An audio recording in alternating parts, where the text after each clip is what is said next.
'Cause I'm taking the world, you'll see. They'll be calling me, calling me. They'll be calling me royalty.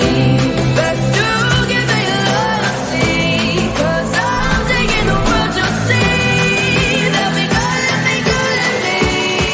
They'll be calling me royalty.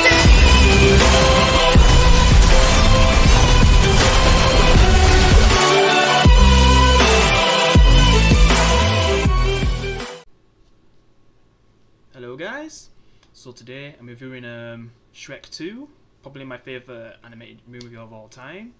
Like, nothing just beats this, man. I mean, Inside Out probably came the closest to beating it, but yeah, this is still my favourite, animated film.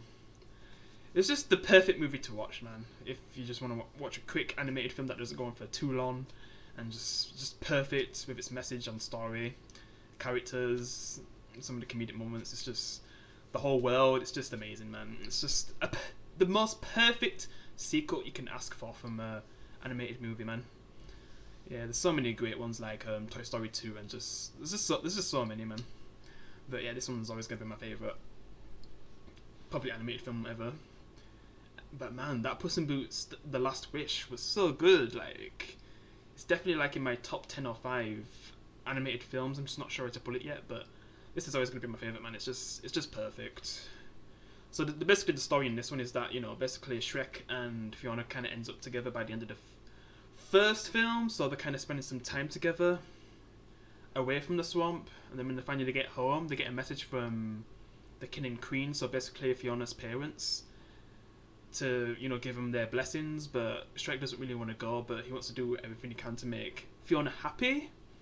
So he just goes along, and I guess Donkey goes as well. When they get there, the family are kind of shocked that she actually ended up with an ogre, and the curse, she basically just take her over, and she became an ogre. Yeah. So yeah, they're just really shocked. Even the whole kingdom, far, far away. Also the whole journey to Far, Far Away with Donkey saying, "Are we there? Yeah." It kind of reminds me of that movie with Ice Cube. Yeah. Funny joke. But which one actually came out first? Was it Are We There Yet or Shrek 2? But even though that's just one of the many great jokes in this film. Like, probably my favourite one is when Shrek's getting chased by the police, and it's just funny. It's like it turns into a cop show in that moment. It's just so funny, man. Yeah, that's a classic scene, man. Probably my favourite funny scene in the movie. Yeah. So yeah, when he gets there, it's just the family's not really, especially the father, is not really taken into Shrek. So they kind of have like a little argument while eating the food roughly. Yeah. Like, you can see that things are kind of getting out of hand with how they're acting. Yeah.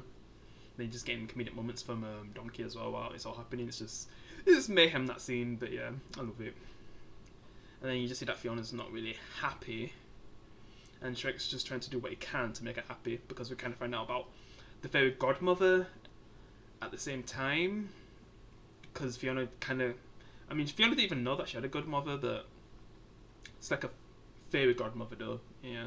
So she can basically grant wishes, but she doesn't really want any wishes, and then that's when Shrek comes, and that's when she kind of gives her card to Fiona, but then Shrek takes it, and she just leaves for now because, she doesn't really like the ogre. Yeah. But when it gets to the point where, she's just like really upset, that's when Shrek kind of looks at the card and thinks like if he should use it. But at first, like the next day, the father wants to meet him to like settle things with like the argument that they had. But before then, I guess the fairy godmother kind of has a talk with him about getting rid of Shrek. Yeah, and just the way how the godmother is, man. She's like a villain that you can sometimes take serious and not serious at the same time. Yeah, I really like her personality, man. It's really funny, man. Yeah, but she basically wants to get rid of Shrek, and she wants the father to do it basically. Because I guess her son Prince Charming was supposed to be the one who rescues Fiona, but when he gets there, he just sees the big bad wolf basically dressed up in Fiona's bed. Yeah. Even though he's not really that big bad of a wolf compared to the one in Puss in Boots 2, but yeah. Lol.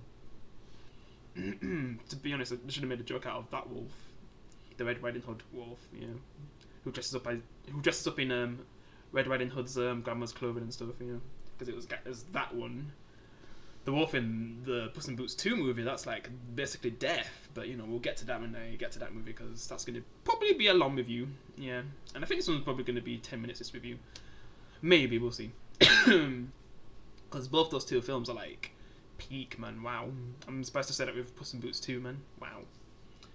Because the best Shrek movie we had after, well, Shrek Universe movie we had after this one was probably the first Puss in Boots, because Shrek 3 and 4 was pretty average. The jokes got really bad, so yeah, I'm just saying now, I'm not going to review those movies anytime soon.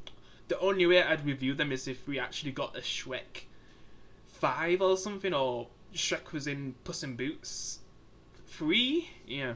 But back to the story, so basically, he's basically supposed to meet the father in the woods, but the night before, he kind of goes to like some person who is wanted, named Puss in Boots, so this is when we actually get introduced to Puss in Boots.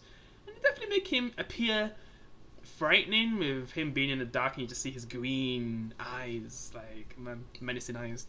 And then when you actually meet him, when he attacks Shrek, you just see that it's a cat with a sword.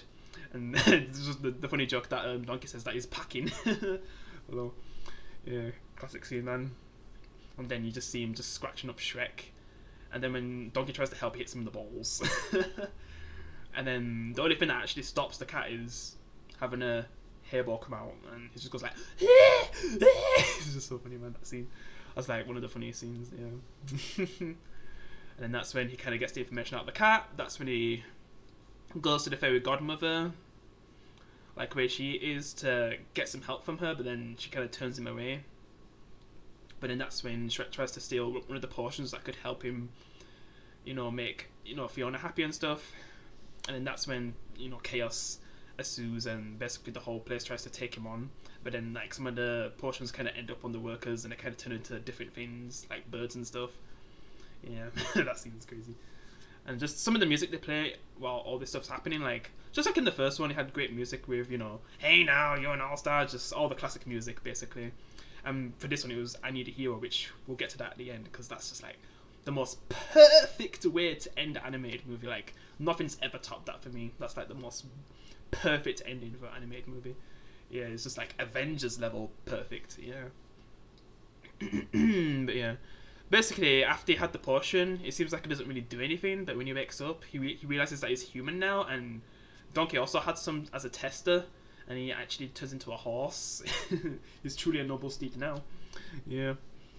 So then that's when he tries to get to Fiona, but then Prince Charming pretends to be Shrek, and yeah. He's just like, damn, I've lost Fiona at that point, and basically the fairy godmother basically tricks Shrek, saying that it's kind of too late and that you're not supposed to be with her and stuff.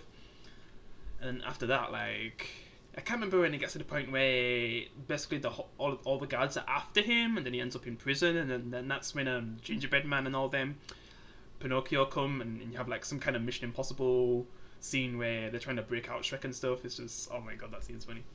And then the gingerbread man goes to his master who created him and makes like a giant gingerbread man to help him attack the wedding, because, you know, Princess Fiona's getting married to fake Shrek because it's actually Prince Charming. Yeah.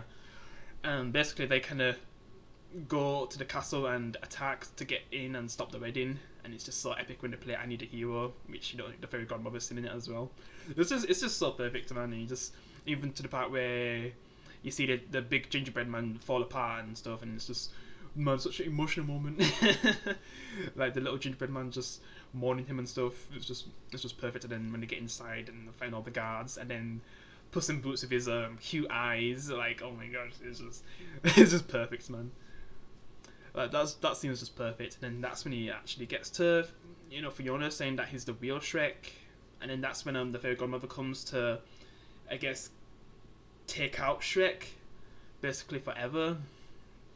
And then that's when the father tries to redeem himself, because he was kind of forced to give his daughter like a potion that will force his daughter to fall in love with Prince Charming, but instead he stopped it from happening, and just basically made sure like Princess Fiona doesn't fall in love with the one person, kind of like, because he kind of forced himself to fall in love with his wife, and that's what the fairy godmother helped him do. But this time he didn't want that to happen. He wanted it to be true love, because he realized how much like she loved Shrek. So he basically stops that from happening. And when Shrek's about to basically die, he gets in the way of that and stops it.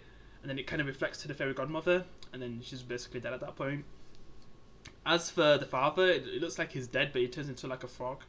Even though, like, if you've watched the third one, you already know what's going to happen anyway. But yeah, I kind of respect him because he kind of goes for like a whole journey in that moment. Like all the characters do, really. But he probably has the best journey from hating Shrek and wanting to kill him to actually possibly going to sacrifice his life to protect him for his daughter and her happiness. Yeah. That's just a great moment. And then you get the actual wedding with Shrek and Fiona. Yeah. And just the music to play afterwards. Yeah. It's just perfect, man. It's a perfect movie.